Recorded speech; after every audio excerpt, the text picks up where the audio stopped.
ichi chandakabata ichi unapa ichi chinonzi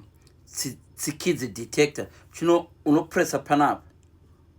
apa ukati kana munhu ane tsikidzi chinoti cho vibrate ndo chatoda chiiswe kukwekwechi garira vanhu veharare vasauya kunana musha kwedu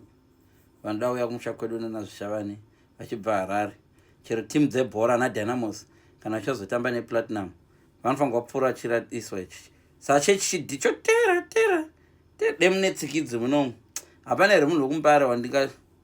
angauyawo panapa kana tokarara anyone wekuharare wamunoziva anogara padhuze neni ndiuye ndizochiita muchinzwe sound yachinoita chinofanirwa even kana akamborumwa netsikidzi last week even kana achingori victim yetsikidzi chitsikidzi detector